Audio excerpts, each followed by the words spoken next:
রাসূলুল্লাহ সাল্লাল্লাহু আলাইহি ওয়াসাল্লামের নাম শুনে চোখে আঙ্গুল লাগানো সংক্রান্ত যতগুলো বর্ণনা আছে সব বাতিল, একটারও ভিত্তি নেই। এজন্য চোখে রাসূলুল্লাহ সাল্লাল্লাহু আলাইহি ওয়াসাল্লামের নাম শুনে চোখে আঙ্গুল লাগানো পরিষ্কার বেদাত, এটা কখনো করা যাবে না।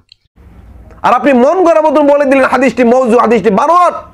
ইসলামটা যেন আপনাদের বাপ দাদার ধর্ম, ইসলামটা যেন আপনাদের ব্যক্তিগত একটা উপাসনালয়, এটা খেলার একটা বস্তু যেন আপনাদের।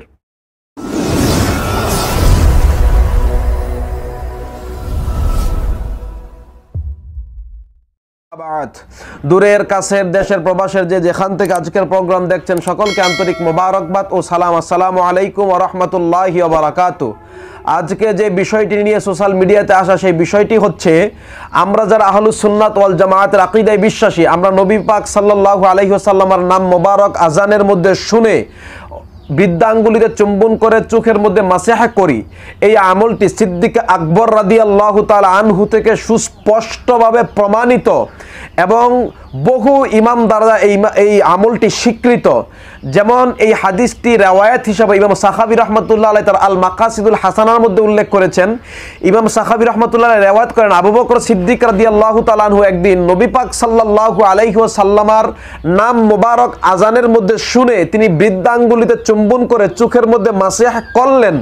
করার পরে এই দৃশ্য দয়াল নবীজি দেখে আবু বকর সিদ্দিক রাদিয়াল্লাহু তাআলা আনহুকে সম্বোধন করে বললেন, মান ফাআলা মিসলা মা ফাআলা খালিলি, যেই ব্যক্তি আমার খালিল আবু বকরের অনুরূপ এই আমল করবে, ফাকাদ হাল্লাত আলাইহি শাফাআতি, ওই ব্যক্তিকে শাফাআত করে আল্লাহর জান্নাত পর্যন্ত পৌঁছায় দেওয়া আমার জন্য অবধারিত হয়ে যাবে।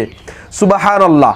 এই আমলকে কেন্দ্র করে আমরা আমলটি করি, কিন্তু ইমাম সাখাবী রাহমাতুল্লাহ আলাইহি এই হাদিসটি উল্লেখ করে তার কিতাব আল মাকাসিদুল হাসানার মধ্যে বলেছেন, ওয়ালা ইয়াসিহু, হাদিসটি সহিহ নয়। কিন্তু দুঃখের বিষয় হলো ইমাম সাখাবী বলেছেন হাদিসটি সহিহ নয়, কিন্তু এই বক্তব্যকে কেন্দ্র করে আমাদের দেশের নজদি মৌলবী আব্দুল ওয়াহাব নজদির প্রেতাত্মা দেওবন্দি আলেম মাওলানা রেজাউল করিম আবরার তার এক বক্তব্যের মধ্যে এই বক্তব্যকে কেন্দ্র করে বলেছে যে এই হাদিসটি নাকি মাউজু বানোয়াট। হযরত আবু বকর সিদ্দিক রাদিয়াল্লাহু তাআলা আনহু একবার রাসূল করিম সাল্লাল্লাহু আলাইহি ওয়াসাল্লামের নাম শোনার পর আযানে আশহাদু আন্না মুহাম্মাদুর রাসূলুল্লাহ বলার পর রাসূল করিম সাল্লাল্লাহু আলাইহি ওয়াসাল্লামের আঙ্গুলে চুমুকে লাগিয়েছিলেন। রাসূল করিম সাল্লাল্লাহু আলাইহি ওয়াসাল্লাম আবু বকর সিদ্দিক রাদিয়াল্লাহু তাআলা আনহুর আমলে খুশি হয়ে বলেছিলেন, মান ফাআলা মিসলা খালিলি ফাকাদ ওয়াজাবাত লাহু শাফাআতি, যে ব্যক্তি আমার খালিল আমার বন্ধু আবু বকরের মতো আমল করবে তার জন্য আমার সুপারিশ ওয়াজিব। মূলত এই হাদিসের উপর ভিত্তি করে অনেকেই বলেন যে চোখে চুমু যাওয়া লাগবে, কিন্তু এই হাদিসটা কিন্তু জাল। ইমাম সাখাবী রাহিমাহুল্লাহ আল মাকাসিদুল হাসানাতে বলেছেন লা ইয়াসিহু। হাফিজ জালালউদ্দিন সুয়ুতী রাহিমাহুল্লাহ বলেছেন, ওয়া কুল্লু মা রুইয়া ফি তাকবিরিল আনামিল ফাকুল্লুহু বাতিলুন লা আসলাহু। রাসূলুল্লাহ সাল্লাল্লাহু আলাইহি ওয়াসাল্লামের নাম শুনে চোখে আঙ্গুল লাগানো সংক্রান্ত যতগুলো বর্ণনা আছে সব বাতিল, একটারও ভিত্তি নেই। এজন্য চোখে রাসূলুল্লাহ সাল্লাল্লাহু আলাইহি ওয়াসাল্লামের নাম শুনে চোখে আঙ্গুল লাগানো পরিষ্কার বেদাত, এটা কখনো করা যাবে না। নাউযু বিল্লাহি মিন জালিক, মাআযাল্লাহ, আস্তাগফিরুল্লাহ। কত বড় জাহেল, কত বড় মূর্খ হলে এরকম বক্তব্য দিতে পারে। কারণ ইমাম সাখাবী বলেছেন ওয়ালা ইয়াসিহু, হাদিসটি সহিহ নয়। সহিহ নয় বক্তব্য দ্বারা হাদিস মাউযু বানোয়াট প্রমাণিত হয়, এটা আপনি কোথায় পাইলেন? বরং ইমাম সাখাবী রাহমাতুল্লাহ আলাইহি বলেছেন হাদিসটি সহিহ নয়, উনি বলেছেন সহিহ নয়। এখন সহিহ নয় বলতে কি বোঝায় আমরা ওনার বক্তব্য থেকে দেখব। উনি আর একটা বক্তব্য নকল করেছেন ইমাম মোল্লা আলী কারি হানাফি রাহমাতুল্লাহ আলাইহি তার আসরারুল মারফুআর প্রথম খণ্ড 349 নং পৃষ্ঠায় 502 নং হাদিসের আলোচনা সাপেক্ষে স্পষ্টত ইমাম সাখাবীর বক্তব্য নকল করেছেন। কাউলাস সাখাবী লা ইয়াসিহু লা ইউনাফি দাফা ওয়াল হুসনা। ইমাম সাখাবী রাহমাতুল্লাহ আলাইহি নিজেই বলেছেন যে হাদিসটি সহিহ নয়। এইরকম বক্তব্য দ্বারা ওই হাদিসটি হাসান কিংবা দঈফ হওয়াকে নিষেধ করে না। ইমাম সাখাবী বলেছেন হাদিসটি সহিহ নয়, আবার তার বক্তব্য থেকেই প্রমাণিত হচ্ছে যে এরকম ইমামদের বক্তব্য দ্বারা হাদিসটি মওযু বোঝা যায় না, বরং হাসান কিংবা দঈফ হবে। অথচ উনি ওনার মন গড়া মতন আবরার বলে দিল যে হাদিসটি নাকি মওযু, হাদিসটি নাকি বানোয়াট। নাউজুবিল্লাহ। এই ব্যাপারে আমাদের বক্তব্য না, এবং দেওবন্দি আলিম মাওলানা তাকিউদ্দিন নদভী, যিনি আসমাউর রেজালের উপর কিতাব লিখেছেন, ফান আসমাউর রেজাল, ওই কিতাবের মধ্যে এই উসুল সম্পর্কে কি বলেছেন আমি সেটা দেখাচ্ছি। এই মৌলবী আবরার যে উসুল প্রসঙ্গে কতটা নির্বোধ, কতটা মূর্খ, তার মধ্যে কতটা জাহিলিয়াত রয়েছে আমি সেটা আপনাদেরকে এখন দেখাচ্ছি। তাদের বড় হুজুর তকিউদ্দিন নদভী সাহেব তার কিতাবের মধ্যে লিখেছেন, জব কিসি হাদিস কে বারি में ला यसिह या ला यथबुत कहा जाती तो उससे यह लाजिम नहीं था कहा वह हदीस मौदू है या दाइफ है। मुल्ला अली कारी रहमतुल्लाहि अलैहि फरमाती है, कहा आदम सुबुत से हदीस का मौदू होना लाजिम नहीं था। हाफिज इब्न हजर अस्क़लानी रहमतुल्लाहि अलैहि फरमाती है, हदीस को ला यसिह कहानी से उसका मौदू होना लाजिम नहीं था। অর্থাৎ তকিউদ্দিন নদভী বলেন, কোন ইমাম যখন বক্তব্য দিল হাদিসটি সহিহ নয়, লা ইয়াসিহু অথবা লা ইয়াসবুত, এরকম বক্তব্য দ্বারা হাদিসটি লাজিম नहीं था, वो হাদিস মাউদু है या দাঈফ है, এরকম বক্তব্য দ্বারা হাদিস দাঈফ কিংবা মওজু হয়ে যায় না। এরপরে তিনি এর সপক্ষে আরো প্রমাণ হিসেবে উল্লেখ করতেছেন, মুল্লা আলী কারি रहमतुल्लाहि अलैहि फरमाती है, कहा आदम सुबूत से हदीस का मौदू होना लाजिम नहीं था। মুল্লা আলী কারি रहमतुल्लाह अलैहि অনুরূপ বক্তব্য দিয়েছেন যে হাদিসটি সহিহ নয়, এই রকম বক্তব্য দ্বারা হাদিসটি মওজু বা বানোয়াট সাব্যস্ত হয় না। এরপর প্রমাণ হিসেবে তিনি ইবনে হাজার আসকালানী रहमतुल्लाह अलैहि, উনি হচ্ছেন হাফিজুল হাদিস, যাকে হাফিজুদ দুনিয়া বলা হয়।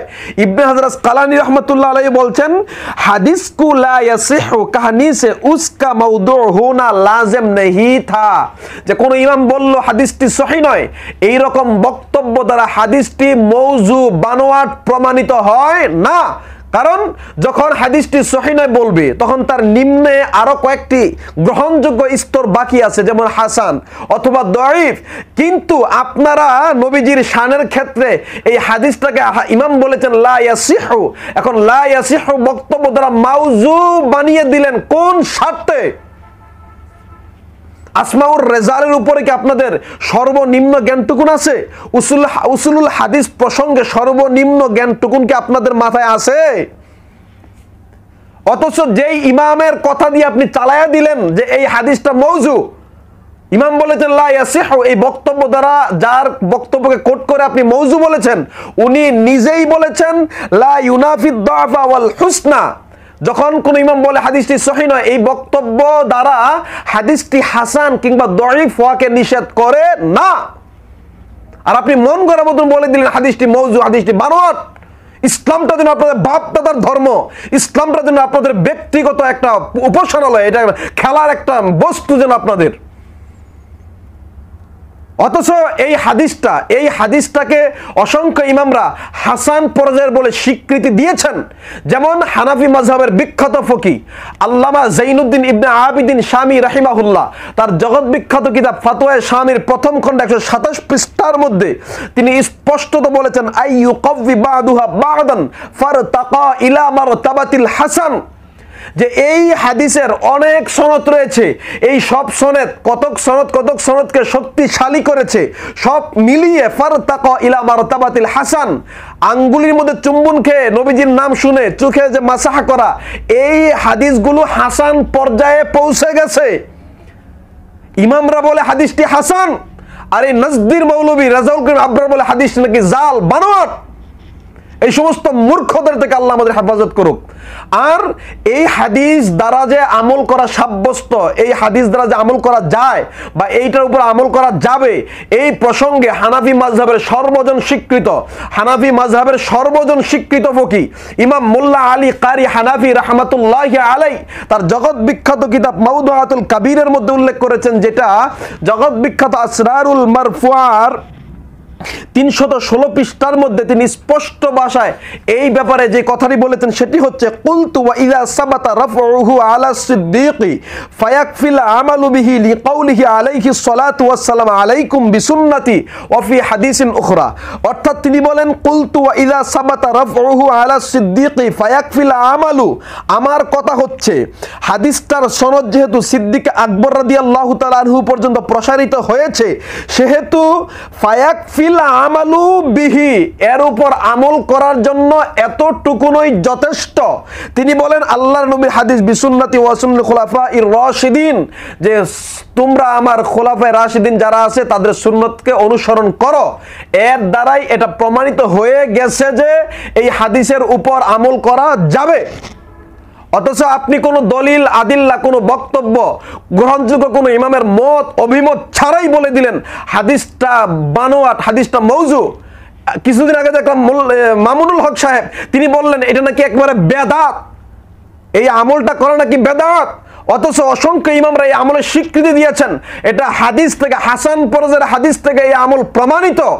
হাসান পরজের আমল থেকে সিদ্দিক আকবর রাদিয়াল্লাহু তাআলা আনহুর আমল কি বেদাত হতে পারে? এই মূর্খ এবং জাহিলের দলেরা মুসলমানদের ইমান নিয়ে টানা হেসরা লাগিয়ে দিয়েছে। আল্লাহ তাআলা এই সমস্ত ইমান খেকো দাজ্জালদের হাত থেকে আমাদের ইমানকে হেফাজত করুক। আমিন ওয়া আখির দাওয়ানা আলহামদুলিল্লাহি রাব্বিল আলামিন। আসসালামু আলাইকুম ওয়া রাহমাতুল্লাহি ওয়া বারাকাতুহু।